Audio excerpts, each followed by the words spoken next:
하나님께서 남은 자들에게 계속해서 말씀을 통하여서 그들의 마음을 고치시고 깨닫게 하시고 가르치고 계신다라는 것을 우리는 보게 됩니다. 하나님께서 말씀을 통하여서 특별히 그분은 우리를 집중시키기 위하여 수수께끼도 내시고 또 우리에게 흔히 알고 있었던 속담도 말씀해 가시면서 이런 하나님의 말씀은 하나님의 말씀에 귀 기울이고 집중시키기에 합당했고 뿐만 아니라 그분의 그러한 말씀들은 아주 충격으로 다가올 만한 말씀들이었습니다.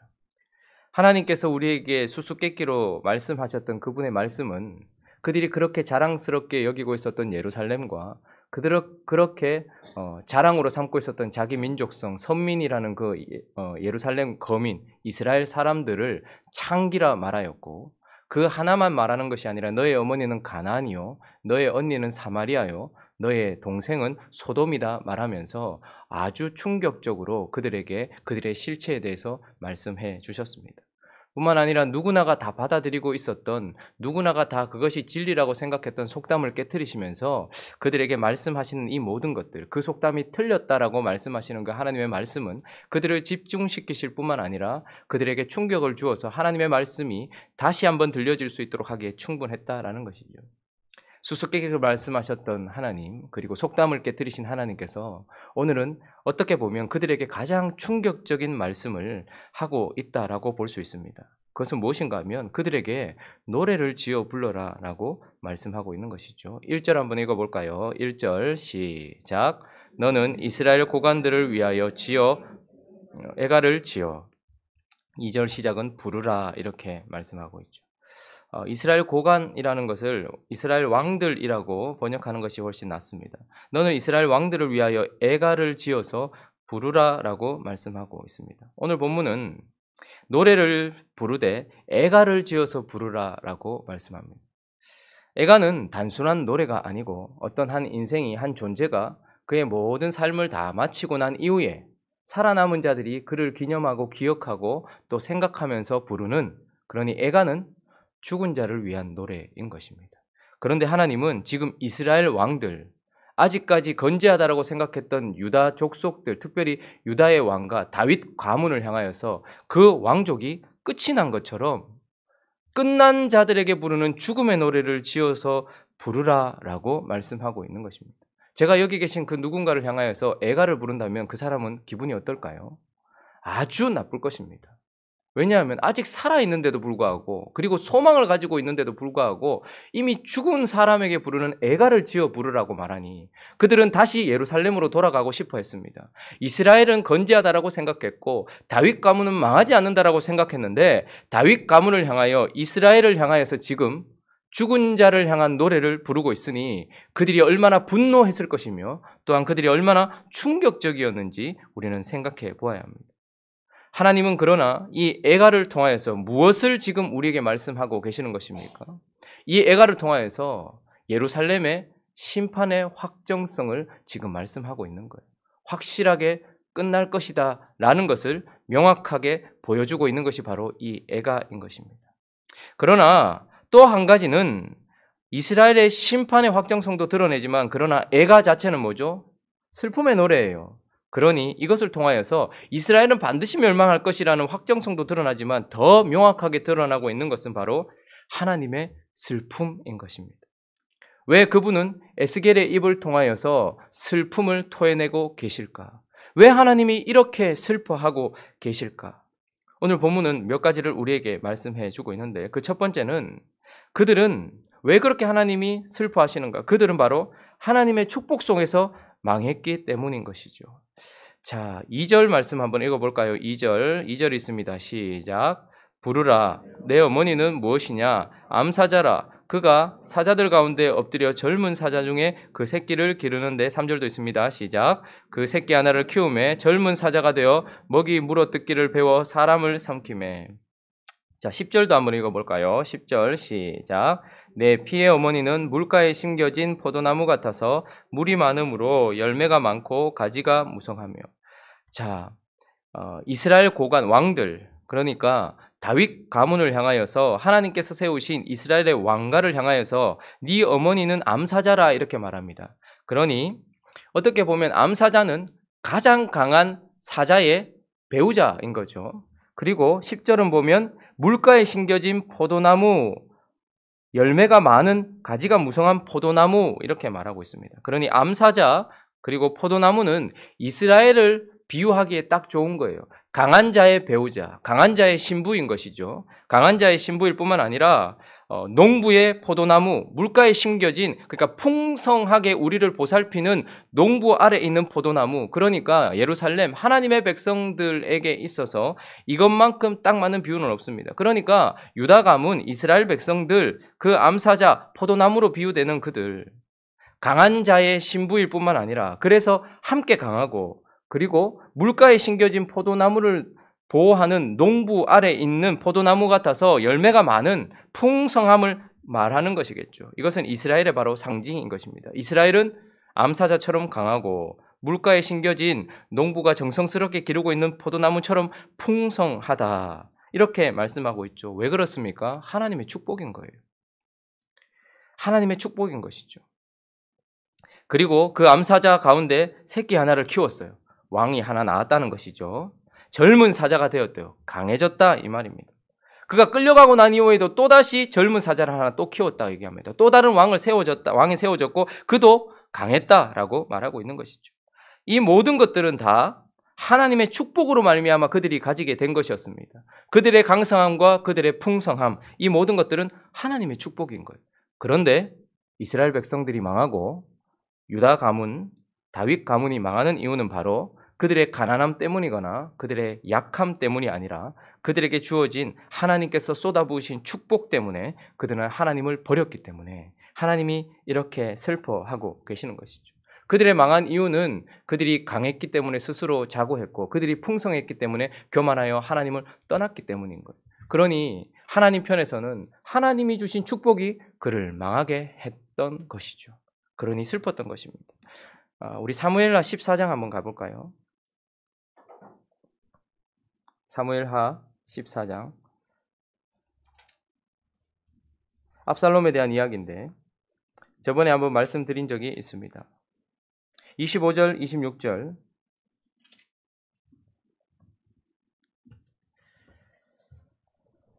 구약성경 485페이지 사무엘하 14장 25절, 26절 읽어보겠습니다. 시작. 온 이스라엘 가운데에서 압살롬같이 아름다움으로 크게 칭찬받는 자가 없었으니 그는 발바닥부터 정수리까지 흠이 없음이라. 그의 머리털이 무거움으로 연말마다 깎았으며 그의 머리털을 깎을 때에 그것을 달아본즉 그의 머리털이 왕의 저울로 200세겔이었더라. 온 이스라엘 가운데 압살롬 같이 아름다움으로 크게 칭찬받는 자가 없었다. 머리끝부터 발끝까지 아름다웠다.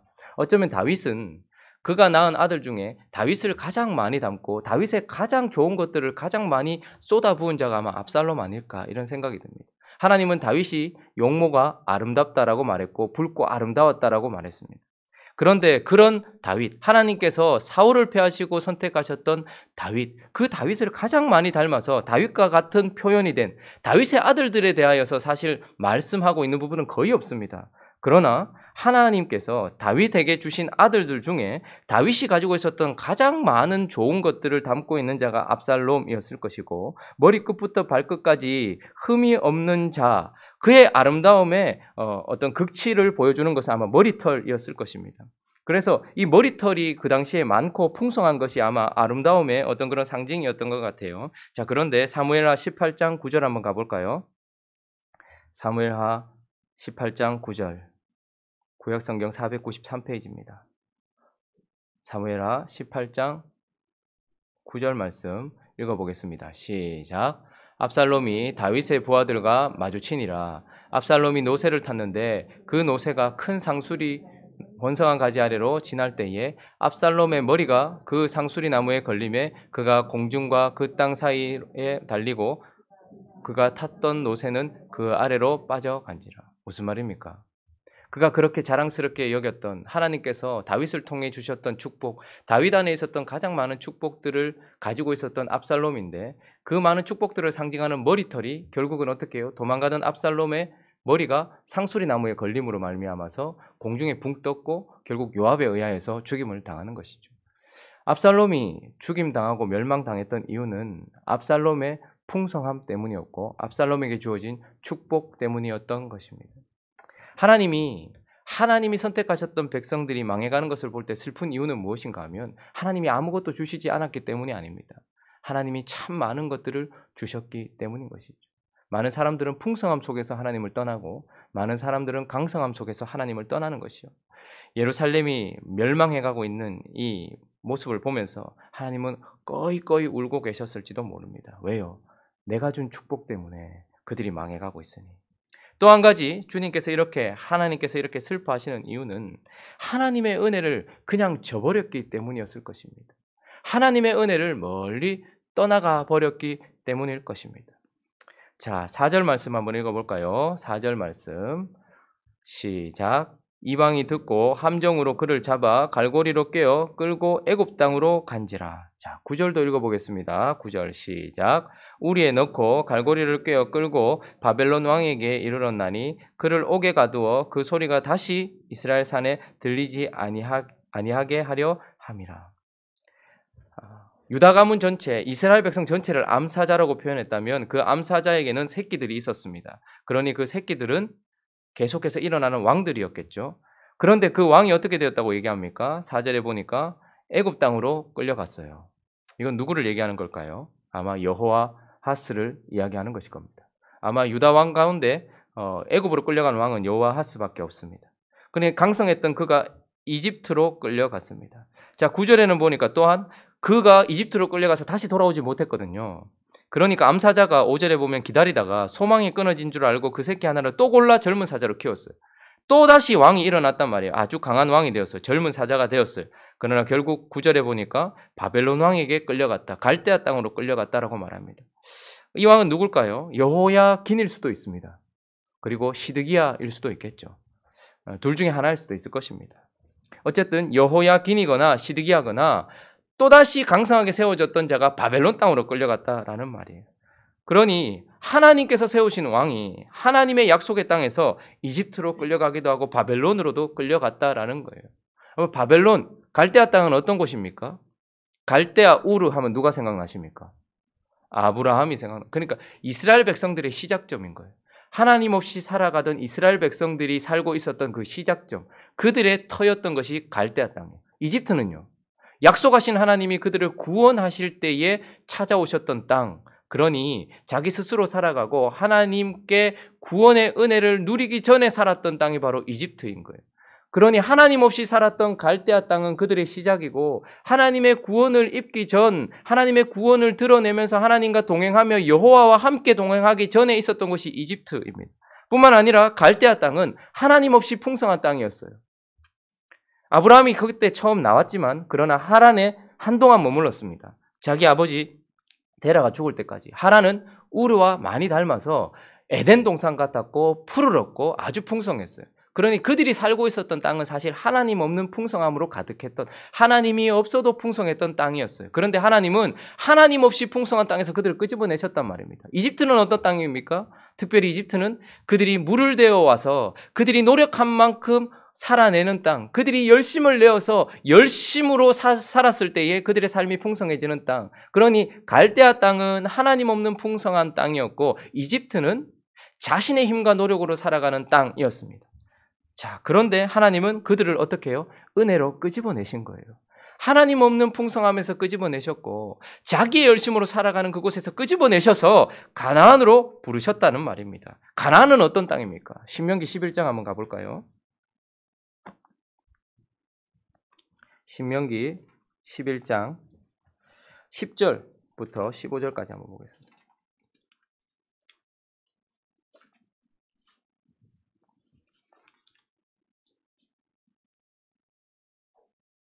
한번 읽어볼까요? 시작. 네가 들어가 차지하려 하는 땅은 네가 나온 애굽 땅과 같지 아니하니 거기에서는 너희가 파종한 후에 발로 물대기를 채소밭에 댐과 같이 하였거니와 너희가 건너가서 차지할 땅은 산과 골짜기가 있어서 하늘에서 내리는 비를 흡수하는 땅이요 내 하나님 여호와께서 돌보아 주시는 땅이라. 연초부터 연말까지 내 하나님 여호와의 눈이 항상 그 위에 있느니라. 계속 내가 오늘 너희에게 명하는 내 명령을 너희가 만일 청종하고 너희의 하나님 여호와를 사랑하여 마음을 다하고 뜻을 다하여 섬기면 여호와께서 너희의 땅에 이른 비 늦은 비를 적당한 때에 내리시리니 너희가 곡식과 포도주와 기름을 얻을 것이요 또 가축을 위하여 들에 풀이 나게 하리니 네가 먹고 배부를 것이라. 하나님께서 신명기 말씀을 통하여서 가나안은 어떤 곳이라고 말씀을 하셨습니까? 그 땅은 하나님의 땅인데 그 땅은 또한 하나님께서 돌보시는 땅이다라고 말씀하죠. 네가 들어가는 땅, 그 땅은 애굽하고는 같지 않다는 거예요. 10절에 보면 애굽은 어떻게 한다는 거예요? 물을 데워오는 거예요. 그래서 수차를 만들고 수로를 만들어서 그들이 열심히 물을 당기면 물이 와서 그들을 풍성하게 해주는 땅이에요. 그러니까 내가 노력하는 대로 살아가는 땅이었어요. 그러나 가나안 땅은 달랐습니다. 가나안 땅은 하늘로부터 비를 기다려야 되는 땅이었습니다. 그래서 산과 골짜기가 물을 흡수하는 땅이었어요. 그리고 물을 저축하지 못하는 땅이었습니다. 그러니까 내 열심과 노력으로 살아가는 땅이 아니라 하나님의 은혜로 살아가는 땅. 우리는 가나안 하면 젖과 꿀이 흐른다 이렇게 말하니까 거기에는 자동적으로 풍성함이 있나 보다 생각하는데 그렇지 않아요. 가나안 땅은 정말 메마른 땅입니다. 하나님께서 비를 주지 않으면 완전히 끝나는 땅이에요. 그러니 언제나 하늘을 바라봐야 되는 땅이 가나안이었고 가나안은 하나님이 주시는 이른 비와 늦은 비로 살아가야 되는 거예요. 내가 데워온 물로 농사하는 것이 아니고 이른 비 안 주시면 농사 시작 못하고 늦은 비 안 주시면 열매가 없는 땅이었어요.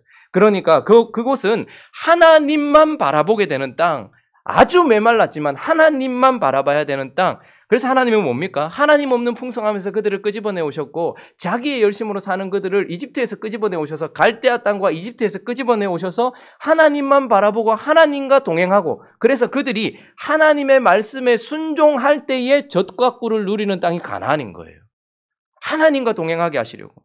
그래서 하나님은 은혜로 그들을 살게 하시려고 부른 땅이었는데 그들은 그곳에서 이집트로 다시 돌아가 버렸고 그들이 마음이 원하는 갈대아 땅으로 다시 돌아가 버려서 이 은혜의 땅에 이제 더 이상 그들의 소리가 들리지 아니하는 하나님께서 얼마나 적막하셨을까 생각해 보십시오.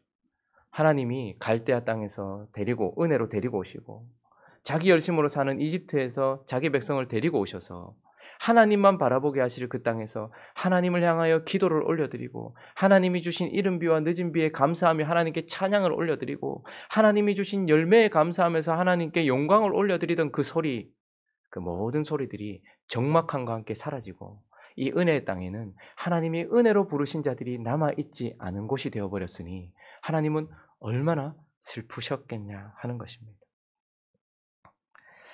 또 한 가지 더 살펴보면 하나님이 애가를 지어 부르는 에스겔의 입을 통하여서 슬픔을 토해내고 계시는 이유는 그들이 축복 속에서 망했고 은혜를 저버리고 은혜의 땅에서 떠나버렸기 때문이기도 하지만 마지막으로 그들이 끝까지 돌아서지 않았기 때문이었을 것입니다. 자, 11절부터 14절까지 우리 다시 한번 읽어볼까요? 시작. 그 가지들은 강하여 권세 잡은 자의 규가 될 만한데 그 하나의 키가 굵은 가지 가운데서 높았으며 많은 가지 가운데서 뛰어나 보이다가 분노 중에 뽑혀서 땅에 던짐을 당하매 그 열매는 동풍에 마르고 그 강한 자들은 꺾이고 말라 불에 탔더니 이제는 광야 메마르고 가물이 든 땅에 심어진 바 되고 불이 그 가지 중 하나에서부터 나와 그 열매를 태우니 권세 잡은 자의 규가 될 만한 강한 가지가 없도다 하라. 이것이 애가라. 후에도 애가가 되리라. 자, 가지들이 강하였고 권세 잡은 규가 될 만한 아주 컸습니다. 11절에 보니까 그 하나의 키가 굵은 가지 가운데서 높았다라고 말하죠. 아마 시드기야를 말하는 것일 것입니다. 유다 왕족의 마지막 왕 시드기야. 아주 높았다. 하나님께서 조금 그렇게 만들어 주셨다라는 거예요. 그러나 그가 교만하여 결국은 바벨론 왕을 배반하는 것을 통하여 하나님을 배반함으로 말미암아 12절에 보면 분노 중에 뽑혔다라고 말합니다. 자, 하나님께서 분노하셔서 그들을 뽑으셨고 땅에 던져버렸어요. 열매는 동풍에 마르고 강한 가지들은 꺾이고 말라 불에 탔습니다. 그리고 난 이후에 광야 메마르고 가물이 든 땅에 심어버렸어요. 이것은 하나님의 심판을 말씀하실 겁니다. 그런데 그들이 완전히 끝이 난 이유는 하나님의 심판이나 하나님의 징계 때문이 아니라 14절 다시 한번 볼까요? 14절 뭐라고 말하고 있습니까? 불이 어디에서 나왔어요? 그 가지 중 하나에서부터 나와. 이 말은 무슨 말입니까? 불이 하나님으로부터 나왔거나 불이 바벨론으로부터 나왔거나 불이 그들이 심긴 메마른 땅에서부터 나온 것이 아니라 자기 자신으로부터 나왔다라는 거예요. 그들은 교만으로 깨트려졌습니다. 교만으로 심판받았어요. 높았으며 많은 가지가 뛰어나 보이니 그들이 교만했을 때 하나님의 진노가 쏟아졌다는 말이죠. 그러나 하나님의 진노가 그들을 망하게 한 것이 아니라 끝까지 돌이키지 않았던 그 불, 하나님을 향해 반역하는 죄악의 불, 하나님 아닌 우상들을 섬기고 있는 더러움의 불, 자기 자신을 드러내려고 하는 죄악의 불, 결국은 그 불이 가지 중 하나에서부터 나와 자기 자신에게서부터 나온 그 불이 결국은 자기를 살라버렸다라는 것입니다. 하나님의 백성이 망하는 이유는 하나님의 불 때문이 아니라 그 속에 있는 죄악의 불 때문이다라고 말씀하시는 것이죠. 사울에게 하나님이 그렇게 경고를 하셨음에도 불구하고 사울은 자기 안에 있는 죄악의 불을 끄지 않았습니다. 하나님은 가인에게 죄가 네 앞에 엎드렸지만 너는 죄를 다스리라 말했지만 그 죄의 불을 꺼트리지 않았습니다. 하나님은 유다에게 계속해서 기회를 주셨고 마지막 밤에도 유다의 발도 씻겨 주셨지만 결국은 유다는 자기 속에 있는 죄악의 불을 꺼트리지 않았습니다. 유다가 망한 이유, 사울이 망한 이유, 가인이 망한 이유는 하나님의 진노 때문이 아니라 그 속에 있는 죄악의 불, 자기 자신 때문에 망해버렸다라는 것이죠. 그래서 하나님은 오늘 이렇게 슬퍼하고 계시는 것입니다. 말씀을 정리해 보겠습니다. 수수께끼도 충격적이었어요.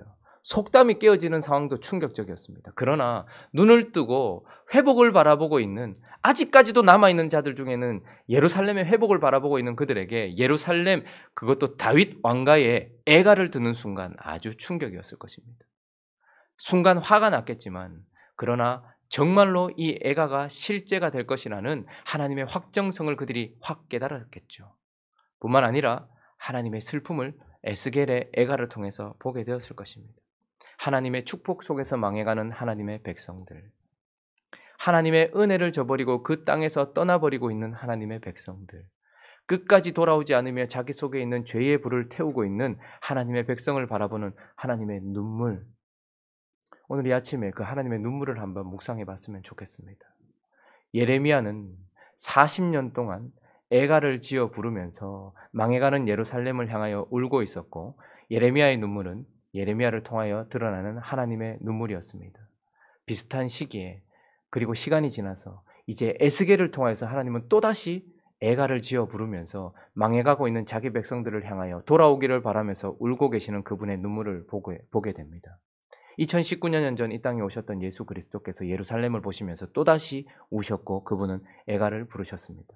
자, 이제 2019년 8월을 살아가고 있는 우리를 바라보시며 하나님은 어떤 노래를 부르고 계십니까?